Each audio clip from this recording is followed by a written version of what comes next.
అదే RTV app వార్తల్ని క్షణాల్లో చదివే అవకాశం ఉంటుంది. ఒక న్యూస్ పేపర్, ఒక టెలివిజన్ ఛానల్ మీ చేతుల్లో ఎప్పుడూ ఉంటాయి. Welcome to RTV. నేను శివరామకృష్ణ. సోమవారం ఆగ్నేయ బంగాళాఖాతంలో మరో అల్పపీడనం అయితే ఏర్పడింది. అయితే దీని ప్రభావం 2 రోజుల్లో మరింత బలపడి తమిళనాడు తీరం వైపు అయితే ప్రయాణించనుంది. దీని ప్రభావంతో మంగళ బుధవారంలో తమిళనాడు రాష్ట్రంలో ఉమ్మడి ప్రకాశం, అలాగే శ్రీరాములు, నెల్లూరు, తిరుపతి, చిత్తూరు జిల్లాల్లో భారీ వర్షాలు కురిసే అవకాశం ఉందని చెప్పి వాతావరణ శాఖ అయితే తెలియజేశారు. అయితే మిగిలిన ప్రాంతాల్లో తేలికపాటి నుంచి ఓ మోస్తరు వర్షాలకు అవకాశం ఉంది. ఈ అల్పపీడనం వాయుగుండంగాను రూపాంతరం చెందుతుందని చెప్పి శాస్త్రవేత్తలు అయితే చెబుతున్నారు. ఇది తీరాన్ని తాకిన వెంటనే 17 అండమాన్ పరిసర ప్రాంతాల్లో మరో అల్పపీడనం ఏర్పడుతుందని చెప్పి ఐరోపా కేంద్ర మోడల్ సూచిస్తుంది. అయితే ఈ ప్రభావంతో చలి తీవ్రత అయితే పెరిగిందని చెప్పి వాతావరణ శాఖ అయితే తెలియజేస్తారు. ఉత్తర భారతంలో వీస్తున్న చలిగాలుల ప్రభావంతో రాష్ట్ర వ్యాప్తంగా చలి తీవ్రత అయితే పెరిగింది. నెల్లూరు, ప్రకాశం మినహా రాష్ట్ర వ్యాప్తంగా కనిష్ట ఉష్ణోగ్రతలు 20 డిగ్రీల కంటే తక్కువగా పడిపోయాయని చెప్పి వాతావరణ శాఖ అయితే తెలియజేస్తుంది. అనంతపురం, కర్నూలు, చిత్తూరు, విజయనగరం, విశాఖ జిల్లాల్లో 18 డిగ్రీల కంటే తక్కువగా, ఏజెన్సీ ప్రాంతాల్లో 16 డిగ్రీల కంటే తక్కువ నమోదయ్యాయి.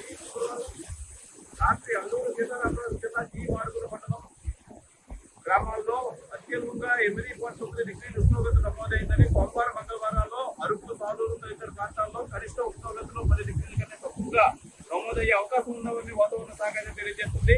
అయితే ఈ నేపథ్యంలో చురుకుగా ఋతుపవనాలు అయితే కదులుతున్నాయని చెప్పి ఈశాన్య ఋతుపవనాలు చురుకుగా కదులుతుండటంతో థాయిలాండ్ పరిసర ప్రాంతాల్లో అనుకూలంగా ఉండడంతో వెనువెంటనే అల్పపీడనాలు ఏర్పడుతున్నాయని చెప్పి ఐఎండీ పూర్వ డైరెక్టర్ జనరల్ కేజే రమేష్ అయితే పేర్కొన్నారు. దీని ప్రభావంతో ఈ నెలాఖరు వరకు రాష్ట్ర వ్యాప్తంగా విస్తారంగా వర్షాలు కురవచ్చని తెలిపారు. సోమవారం ఏర్పడుతున్న అల్పపీడనం తీరాన్ని దగ్గరగా వీచే చలి తీవ్రత కొంత తగ్గుతుందని అయితే ఈ వాతావరణ శాఖ అయితే తెలియజేస్తుంది. అయితే ఈ వర్ష అల్పపీడనాల ప్రభావం అయితే ఈ పెను మార్పుల ప్రభావంతో మనం చూడొచ్చు. ఇప్పుడు విశాఖ తీరంలో అయితే ఈ బీచ్ కోతకైతే గురైంది. దీనివల్ల ఈ అండర్ శాండ్ లో ఉండే రాళ్ళని పైకి వచ్చి మనం చూడొచ్చు. మొత్తం అంతా ఇవన్నీ ఇదివరకు అయితే ఇది కనపడే పరిస్థితి లేకపోవడం, అయితే ఈ పెను వాతావరణ మార్పుల వల్ల మొత్తం తీరం అంతా కోతకు గురైందని చెప్పాలి. ఈ రాళ్ళంతా మొత్తం ముందు కనపడే పరిస్థితి అయితే ఉండేది కాదు.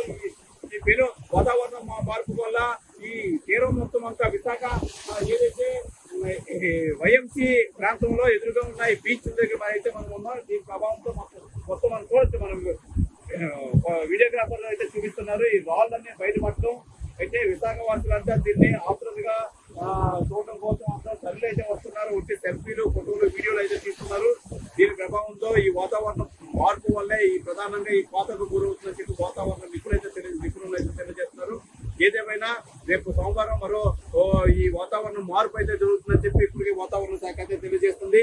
ఏదైనా ఈ చలి తీవ్రతలు అయితే దీనివల్ల ఈ ప్రభావం అయితే చూపిస్తుందని చెప్పి వాతావరణ నిపుణులు అయితే తెలియజేస్తున్నారు. ఏదేమైనా ప్రజలంతా జాగ్రత్తగా ఉండాలి. వాతావరణం సంబంధించి తగు జాగ్రత్తలు అయితే తీసుకోవాలని చెప్పి ఈ డాక్టర్లు అయితే సూచిస్తున్నారు. ఇది ఈ వాతావరణం సంబంధించి విశాఖ తీరం నుంచి కెమెరామెన్ అజయ్తో శివరామకృష్ణ, ఆర్టీవీ, విశాఖపట్నం నుంచి. మరిన్ని వీడియోస్ కోసం ఛానల్ ని సబ్స్క్రైబ్ చేయండి. లేటెస్ట్ అప్డేట్స్ కోసం వాట్సాప్ ఛానల్ ని ఫాలో అవ్వండి. ఆ లింక్ డిస్క్రిప్షన్ లో ఉంది.